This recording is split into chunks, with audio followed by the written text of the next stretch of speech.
ఉగాది అంటే అందరికీ గుర్తుకు వచ్చేది తెలుగువారి పండుగ. తెలుగు సంవత్సరం ఈ రోజు నుంచే ప్రారంభమవుతుంది కాబట్టి ఇది తెలుగువారి పండుగగా గుర్తింపు తెచ్చుకుంది. చైత్ర శుద్ధ పాడ్యమి నాడు వచ్చే ఈ పర్వదినానికి ఎంతో ప్రాముఖ్యత ఉంది. ఈ నూతన సంవత్సరంలో రాశిఫలాలు, గ్రహస్థితులు ఎలా ఉన్నాయో తెలుసుకొని గ్రహశాంతులు లాంటివి జరిపించుకొని సుఖంగా ఉండేందుకు పంచాంగ శ్రవణాన్ని చేస్తారు. ఉగాది విశిష్టత, చరిత్ర గురించి మనం ఇప్పుడు తెలుసుకుందాం. చైత్రమాసం శుక్లపక్షం పాడ్యమి రోజున ఆ విధాత ఈ జగత్తును సృష్టించాడని నమ్ముతారు. సోమకుడు వేదాలను తస్కరించిన కారణంగా మత్స్యావతారం ధరించిన విష్ణువు అతడిని సంహరించి వాటిని తిరిగి బ్రహ్మదేవుడికి అప్పగించిన సందర్భంగా ఉగాది ఆచరణలోకి వచ్చిందని పురాణ ప్రతీతి. చైత్ర శుద్ధ పాడ్యమి రోజున సూర్యోదయ వేళలో బ్రహ్మదేవుడు సృష్టిని సృష్టించాడని అంటారు. అంటే కాలగణాన్ని, గ్రహ, నక్షత్ర, ఋతు, మాస, వర్షాదికులను బ్రహ్మదేవుడు ఆ రోజు వర్తింపజేస్తాడని నమ్మకం.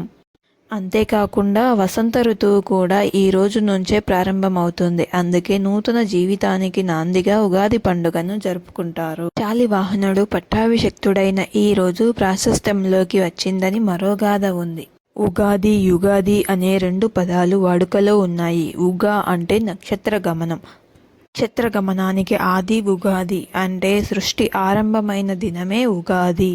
ఉత్తరాయణ, దక్షిణాయన ద్వయ సంయుతం యుగం కాగా ఆ యుగానికి ఆది యుగాదిగా మారింది.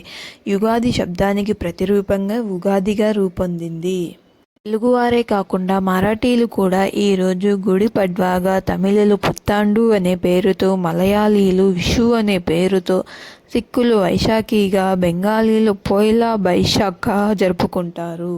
ఉగాది రోజు ముఖ్యమైన వంటకం ఉగాది పచ్చడి. షడ్రుచుల సమ్మేళనంగా చేసే ఈ పచ్చడి జీవితంలో జరిగే వివిధ అనుభవాలను సూచిస్తుంది.